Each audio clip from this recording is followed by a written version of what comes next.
کاشانۂ بصیرت ایک ایسا یوٹیوب چینل جس پر ہر قسم کی دینی کتب بالخصوص محروم بصارت افراد کے لیے آڈیو اور ویڈیو فارمیٹ میں دستیاب ہیں اور بالعموم تمام مسلمان برادران و خواہران کے لیے دستیاب ہیں۔ اس لیے آپ سے گزارش ہے کہ بیل آئیکن کو پریس کر کے ہمارے اس چینل کو ضرور سبسکرائب کیجیے تاکہ آئندہ آنے والی ہر کتاب آپ کو بر وقت ملتی رہے۔ کاشانۂ بصیرت، کاشانۂ بصیرت، کاشانۂ بصیرت، کاشانۂ بصیرت۔ اعوذ باللہ من الشیطان الرجیم، بسم اللہ الرحمن الرحیم۔ کاشانۂ بصیرت یوٹیوب چینل کے بابصیرت سامعین، السلام علیکم۔ میں پارٹ 27 کے ساتھ حاضر ہوں، اور کتاب محافل و مجالس حصہ دوم کا ہمارا مطالعہ آخری مراحل پر پہنچ گیا ہے، اور ہم یہاں پہ صفحہ نمبر 280 تک پہنچ چکے ہیں، جہاں ہم عظمت امام حسن عسکری علیہ السلام کا مطالعہ کر رہے ہیں۔ تو اس صفحے پر ہم نے تقریباً سارے صفحے کا مطالعہ کر لیا تھا، اور آخری یہ پیراگراف ہے، اور اس کی یہ آپ کے سطور آپ کے گوش گزار کر رہی ہوں کہ موسیٰ علیہ السلام سے اتنی شدید عداوت کیوں تھی؟ وہ تو عالم وجود میں بھی نہیں آئے تھے، انہوں نے تو کسی کا کچھ بگاڑا بھی نہیں تھا، پھر اتنی شدید دشمنی کیوں؟ بات یہ ہے کہ فرعون کو معلوم ہو گیا تھا کہ تیری حکومت میں ایک بچہ پیدا ہونے والا ہے جو تیرے تخت و تاج کو تباہ و برباد کر دے گا۔ فرعون کو اس خبر نے اس قدر دہشت زدہ کر دیا تھا کہ راتوں کی نیند حرام ہو گئی تھی، اور اسے صرف یہی فکر تھی کہ مملکت میں کوئی بچہ پیدا نہ ہونے پائے۔ صفحہ نمبر ہے 281۔ کہیں ایسا نہ ہو کہ یہ وہی بچہ نکل آئے جو تخت و تاج کو تباہ کرنے والا ہے۔ فرعون پر کوئی وحی نازل نہیں ہوئی تھی، کسی فرشتے نے اسے یہ نہیں کہا تھا، صرف ایک کاہن کی اطلاع تھی جس پر اس قدر پریشان تھا۔ تو سلاطین اسلام کے پاس تو پیغمبر اسلام صلی اللہ علیہ وآلہ وسلم کی خبر تھی کہ میرا 12واں وارث دنیا سے ظلم و جور کو مٹا دے گا اور دنیا کو عدل و انصاف سے بھر دے گا۔ انہیں کیسی نیند آ سکتی تھی؟ انہیں تو ہر آن یہی فکر تھی کہ اگر وہ آ گیا تو تخت و تاج کی خیر نہیں ہے، وہ آ گیا تو یہ ظالمانہ نظام تباہ و برباد ہو جائے گا۔ لیکن یہ قدرت کا انتظام تھا کہ اس نے امام حسن عسکری علیہ السلام کو محفوظ رکھا، اور یہاں تک کہ محفوظ رکھا کہ نبی صلی اللہ علیہ وآلہ وسلم کا آخری وارث آ گیا، اور آ کر آواز دی کہ دنیا والوں، تاریخ کو تاریخ سے ملاؤ۔ فرعون نے موسیٰ کے لیے تباہی و بربادی کا مقدمہ بنایا تھا، اور تم نے میرے لیے تباہی و بربادی کا انتظام کیا ہے۔ جد نے سچ اعلان کیا تھا کہ میں اپنے دور کا موسیٰ ہوں، اور علی علیہ السلام اپنے وقت کے ہارون۔ پھر میرے بزرگ کا یہ اعلان بھی ہے کہ میرا اول بھی محمد صلی اللہ علیہ وآلہ وسلم ہے، اور آخر بھی محمد صلی اللہ علیہ وآلہ وسلم ہے، اور ہمارے کل کے کل محمد صلی اللہ علیہ وآلہ وسلم ہیں۔ اب تم نے پہچانا؟ ہم سب محمد ہیں، اور محمد اپنے وقت کے موسیٰ تھے، یعنی میں اپنے دور کا موسیٰ ہوں، اور تم اپنے دور کے فرعون ہو۔ اب تم اندازہ کر لو کہ تمہارا مذہب کیا ہے اور میرا مذہب کیا ہے۔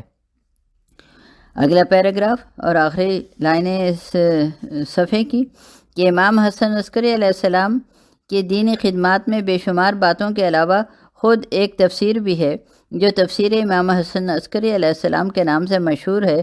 ظاہر ہے کہ یہ تفسیر آپ کے دست مبارک کی تصنیف نہیں ہے۔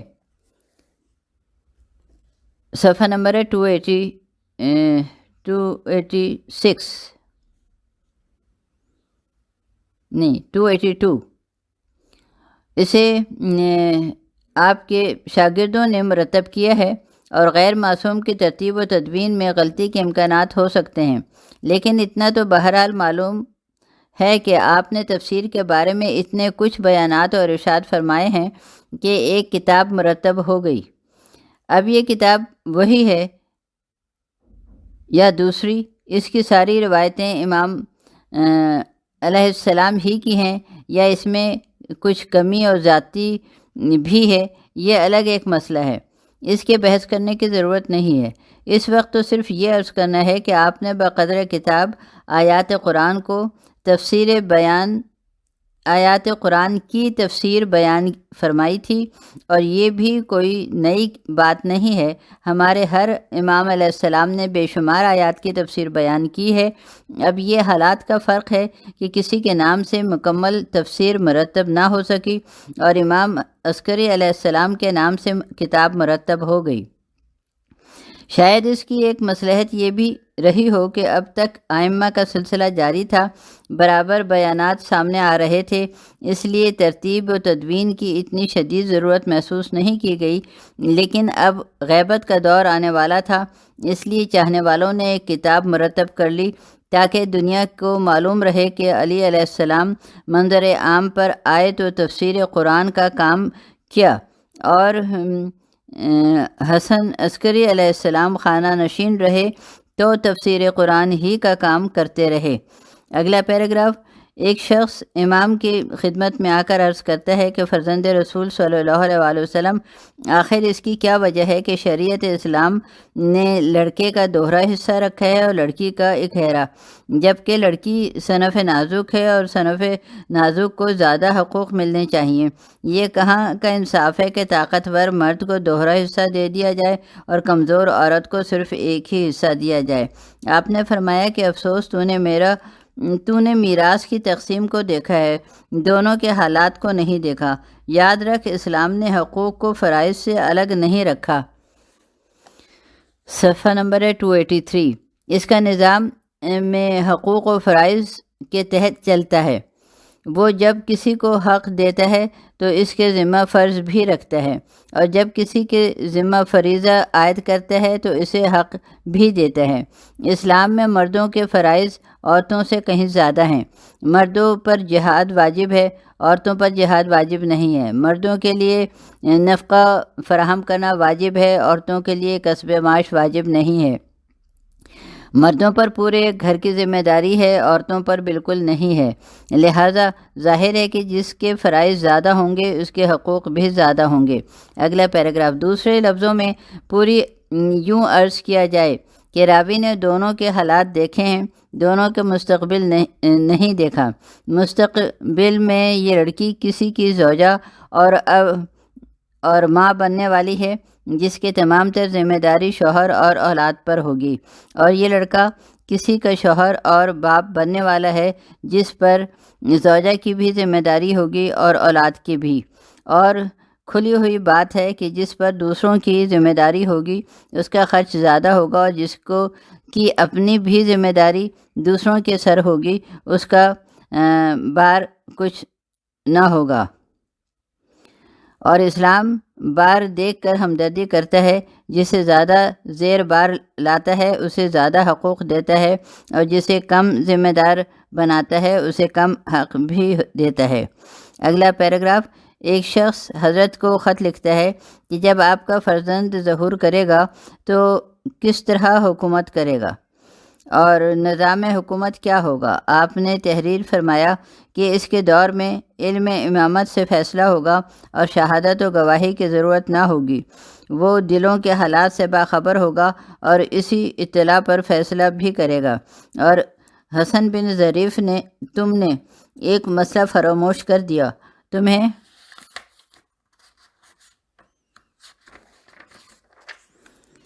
یہ بھی پوچھنا چاہیے تھا کہ بخار کا علاج کیا ہے، تو یاد رکھو کہ یا نار کونی بردن و سلامن علی ابراہیم کی آیت لکھ کر مریض کے گلے میں ڈال دو، بخار خود بخود اتر جائے گا۔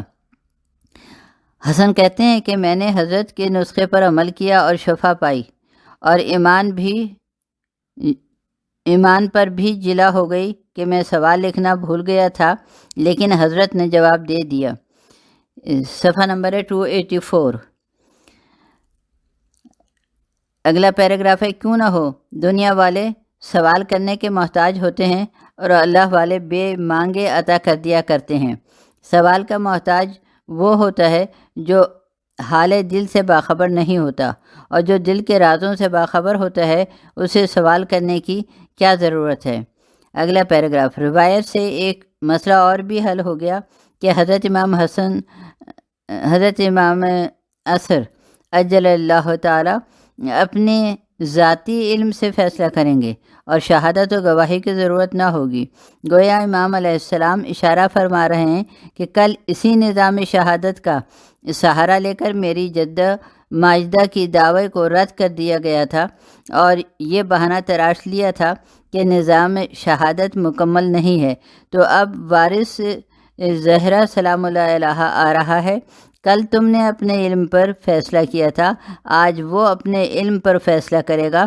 کل تم نے باغ دنیا سے محروم کر دیا تھا، آج وہ تمہیں باغ جنت سے محروم کر دے گا۔ اگلا پیراگراف، محمد عیاش کہتے ہیں کہ ایک دن کچھ لوگ بیٹھے ہوئے امام حسن عسکری علیہ السلام کی فضائل بیان کر رہے تھے۔ محفل میں ایک دشمن اہل بیت علیہ السلام بھی تھا۔ اس نے کہا کہ آپ لوگ اس قدر فضائل بیان کر رہے ہیں، میں تو جب جانوں کہ میں ایک سادے کاغذ پر خالی قلم سے بغیر روشنائی کے مسئلہ لکھ دوں اور وہ جواب دے دیں۔ لوگوں نے کہا ضرور،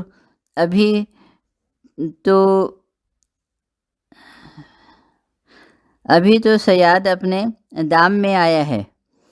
اس نے مسئلہ لکھ کر لفافے میں بند کر دیا اور حضرت کے پاس بھیج دیا۔ اب جو جواب آیا تو مسئلے کا حل بھی لکھا ہوا تھا اور پوچھنے والے کا نام، ماں، والدیت بھی لکھا ہوا تھا۔ وہ شخص دم بخود رہ گیا اور فوراً مذہب حق قبول کر لیا۔ اگلا صفحہ ہے 285، اور مجھے نہیں معلوم کہ اس نے کیا سوال کیا تھا اور امام علیہ السلام نے کیا جواب دیا تھا، لیکن میرا یقین کہتا ہے کہ امام علیہ السلام نے والدیت صحیح لکھی تھی، ورنہ والدیت میں فرق ہوتا تو کبھی ایمان نہ لاتا۔ پیغمبر اسلام صلی اللہ علیہ وآلہ وسلم نے محب اہل بیت علیہ السلام کی ایک یہ علامت بھی بتائی ہے کہ اگر نسب سلامت نہ ہوتا تو کبھی راہ محبت پر نہ آتا، اور جہاں تک وہیں رہ جاتا، اور جہاں تھا وہیں رہ جاتا۔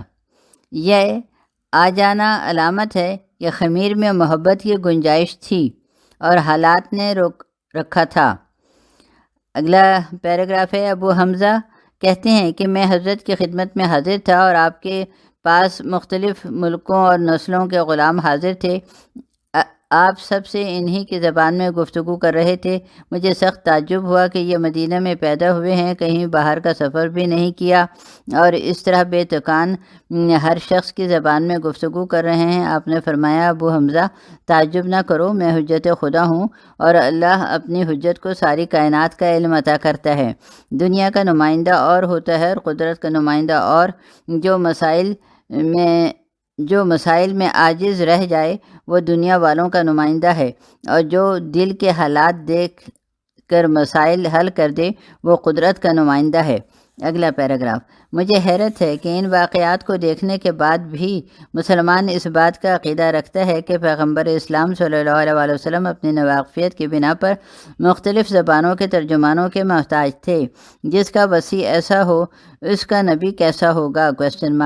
ہاں، یہ بات ضرور ہے کہ لوگوں نے وسیع ہی ایسے اختیار کیے ہیں جو نبی صلی اللہ علیہ وسلم کو جاہل ثابت کر سکتے ہیں، نبی کے علم کا اعلان نہیں کر سکتے۔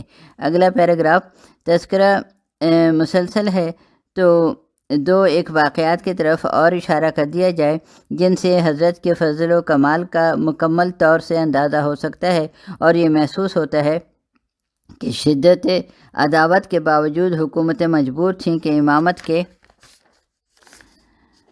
سامنے دست سوال پھیلائیں۔ چنانچہ مشہور و معروف واقعہ ہے کہ ملک میں قحط پڑا ہوا تھا۔ خلقت خدا پریشان تھی، دعاؤں پر دعائیں ہو رہی تھیں اور دور دور تک پانی کا کہیں نام و نشان نہیں تھا۔ ایک مرتبہ ایک شخص نصرانی اٹھا اور اس نے کہا کہ اس مشکل کو میں حل کر سکتا ہوں، میں بھی چاہوں تو پانی برسنا شروع ہو جائے۔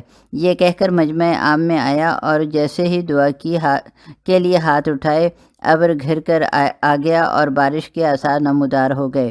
قوم میں ہنگامہ ہو گیا۔ حکومت وقت کو خبر کر دی گئی کہ ایک عیسائی نے ایسا دعویٰ کیا ہے اور اس کے دعا میں یہ اثر ہے کہ مسلمانوں میں کسی ایک کی دعا میں یہ اثر نہیں ہے۔ ایسا نہ ہو کہ لوگ مذہب عیسائی کو حق مان لیں اور اسلام سے منحرف ہو جائیں۔ صفحہ نمبر ہے 286۔ اور اگلا پیراگراف ہے کہ غیروں کا کیا ذکر، خود حکومت کے بھی ہوش اڑ گئے۔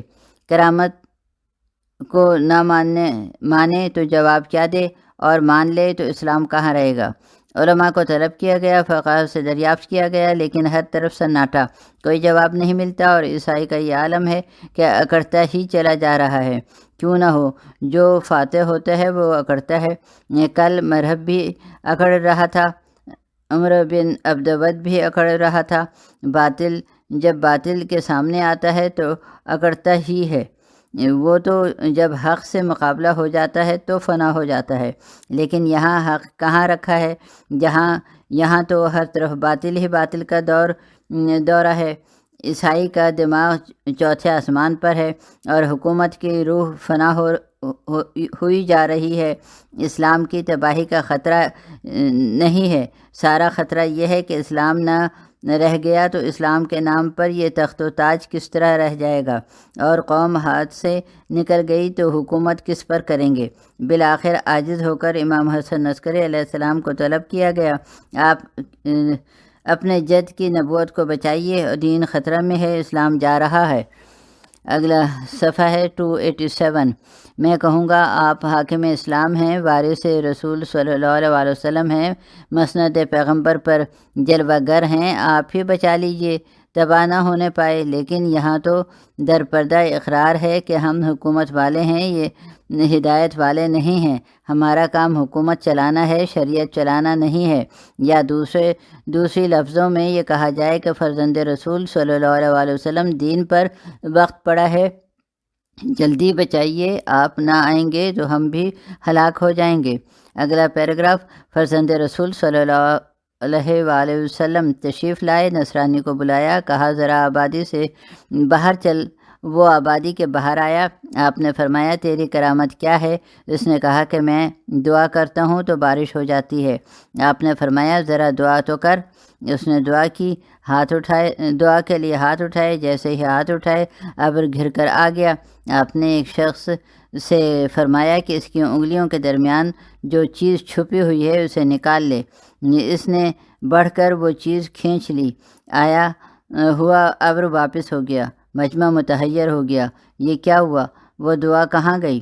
وہ اثر کہاں گیا؟ نصرانی بھی منہ دیکھتا رہ گیا۔ بالآخر معتمد نے کہا فرزند رسول یہ کیا ہوا؟ آپ نے فرمایا اس کو کسی قبر سے کسی ولی خدا کی ہڈی مل گئی ہے، اور اس ہڈی کا یہ احترام ہے کہ جب زیر آسمان آ جائے گی ابر گھر کر آ جائے گا اور رحمت کو جوش آ جائے گا۔ میں نے وہ ہڈی واپس لے لی ہے اور سارا زور ختم ہو گیا ہے۔ اگلا پیراگراف، یہ بھی امامت ہی کا علم تھا کہ ہڈی کا بھی پتہ لگا لیا اور اس کا اثر بھی بتا دیا، ورنہ عالم اسلام میں کوئی اس حقیقت کو جاننے والا بھی نہ تھا۔ اور میں تو کہتا ہوں کہ کاش اب بھی عالم اسلام کو ہوش آ جاتا کہ ایک غیر معلوم ولی کی ہڈی میں اتنا اثر ہے کہ زمین سے آسمان تک انقلاب آ جاتا ہے، جبکہ اس کو دفن ہوئے زمانہ گزر چکا ہے، تو پھر خاتم النبیین کے گوشت و پوست کا کیا اثر ہوگا؟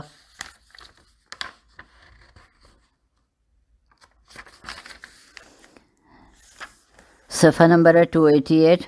ان حالات کو دیکھنے کے بعد بھی بے شرم مسلمان کہتے ہیں کہ نبی بھی ہم جیسا ہوتا ہے، آپ ہی جیسا تھا تو آپ ہی نے پانی برسا لیا ہوتا، آپ تو جیتے جی وہ نہ کر سکے جو ایک ولی کی بوسیدہ ہڈی نے کر دیا، اور اب تو قدرت کا انتقام بھی منزل اعلیٰ تک پہنچ چکا ہے کہ جس دیار سے ہم جیسے کا نعرہ بلند ہوا تھا، وہیں چند بزرگان ملت کی لاشیں قبروں سے نکال لی گئی ہیں اور صحیح و سالم نکلی ہیں۔ قدرت نے آواز دی ہے کہ غیرت مسلمانوں ہوش میں آ جاؤ۔ قدرت نے آواز دی ہے بے غیرت مسلمانوں بے غیرت مسلمانوں ہوش میں آ جاؤ۔ عبداللہ رسول اللہ صلی اللہ علیہ وآلہ وسلم نہیں ہیں، اصحاب نہیں ہیں، اور میں نے ان کی لاشوں کو یہ امتیاز دے دیا ہے کہ سینکڑوں سال کے بعد بھی صحیح و سلامت موجود ہیں۔ ان کے بعد بھی کہتے ہو کہ نبی قبر میں مٹی کا ڈھیر ہو گیا ہے۔ اب اس کی کیا حیثیت ہے؟ اب اس کے احترام کی کیا ضرورت ہے؟ اب اس کے لیے قیام کی کیا ضرورت ہے؟ اب اس کے ذریعے دعائیں کیوں مانگی جاتی ہیں؟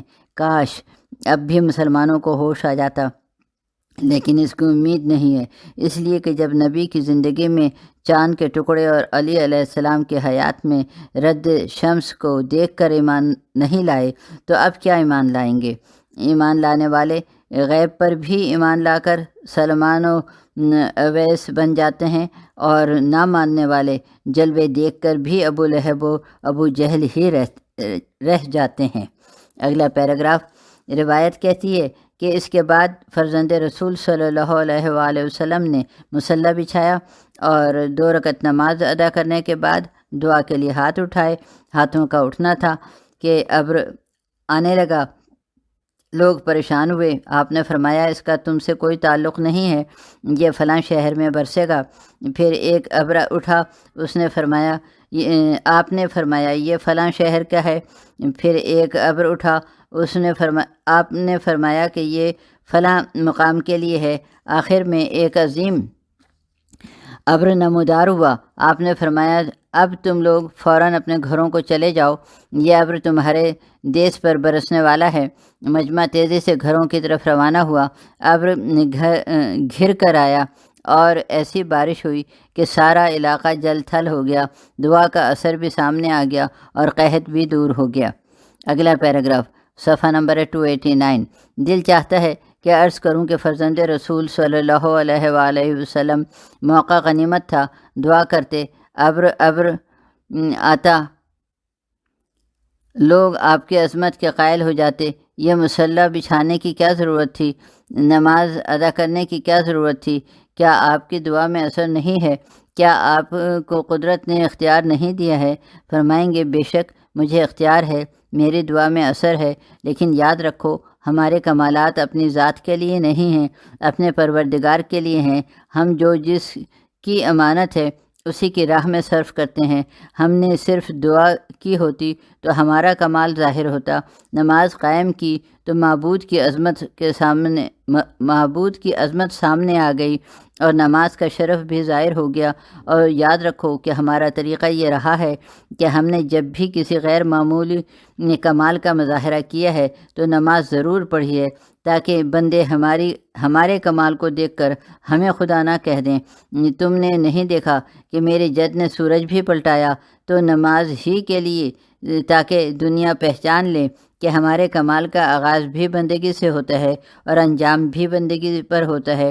ہم بندگی سے ہٹ کر ایک قدم بھی آگے نہیں بڑھاتے۔ اگلا پیراگراف، بیان کا سلسلہ آخری منزل تک آ گیا ہے اور فضائل و کمالات کا سلسلہ ابھی ابتدائی منزلوں پر ہے۔ کسی کو مجال ہے کہ جو اس بحر ناپید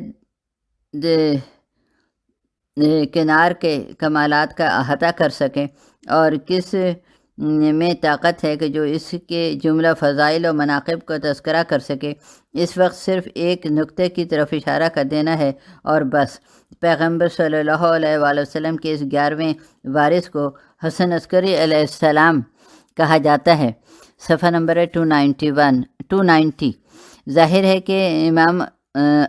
ظاہر ہے کہ حسن علیہ السلام نام ہے اور عسکری لقب۔ کنیت ابو محمد ہے، جس کی وجہ معلوم ہے۔ حسن نام کے بارے میں بھی کسی تحقیق کی ضرورت نہیں ہے، اہل بیت علیہ السلام کے گھرانے میں یہ نام ہوتا ہے، لہٰذا آج بھی ہے، اور قدرت نے تو اس نام کو اپنے خزانہ خاص میں محفوظ رکھا ہے۔ فرزند حضرت زہرا سلام اللہ علیہ سے پہلے عرب میں کسی کا یہ نام نہیں تھا، اور نہ کوئی حسن علیہ السلام نام کا تھا، نہ حسین علیہ السلام نام کا تھا۔ یہ دونوں نام خزانہ قدرت میں محفوظ تھے، اور کیوں نہ ہوتا؟ جب ذات منفرد تھی تو نام بھی بے مثال ہونا چاہیے تھا، جب ذات کا کوئی جواب نہیں تھا تو نام کا بھی کوئی پتہ نہ ہونا چاہیے تھا۔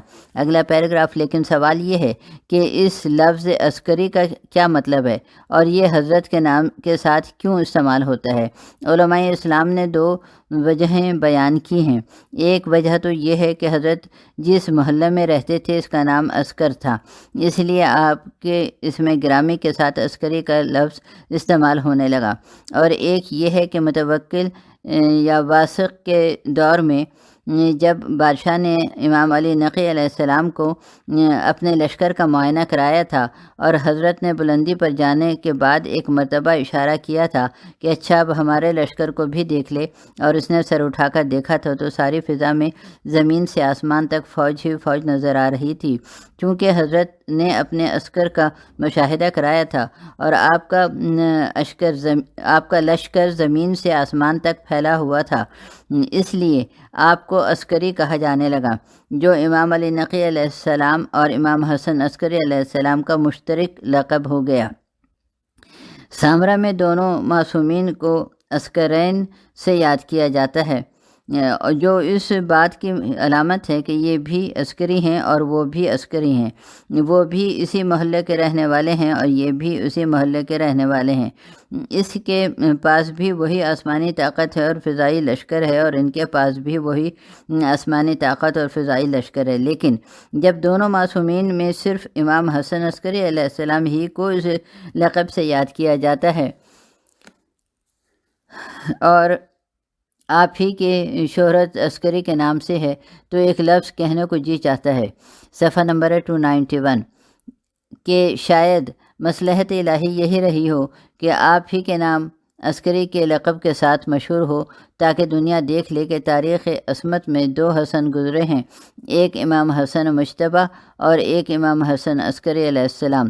ان کے علاوہ تمام معصومین محمد علیہ السلام ہیں، علی ہیں، جعفر علیہ السلام ہیں، موسیٰ علیہ السلام ہیں، حسین علیہ السلام ہیں، لیکن حسن علیہ السلام نہیں ہیں۔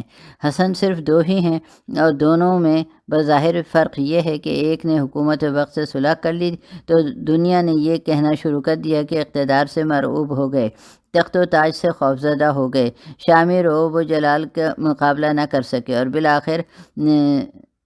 بالآخر سپر انداختہ ہو گئے، اور دوسرے نے شدت مصائب کے باوجود حکومت کا مقابلہ کیا، تو قدرت نے چاہا کہ اس امام کو عسکری کے لقب سے شہرت دی جائے، تاکہ دنیا کو اندازہ ہو جائے کہ جب آخری حسن علیہ السلام ان مصائب میں گھر کر حکومت سے مرعوب نہیں ہوتا تو پہلا حسن کس طرح مرعوب ہو جائے گا۔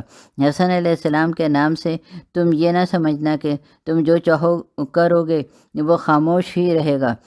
کل کی مصلحت اور تھی اور آج کی مصلحت اور ہے، اور اس حسن کا لال اٹھے گا تو ظلم کا تختہ الٹ کر عدل و انصاف کا راج قائم کر دے گا۔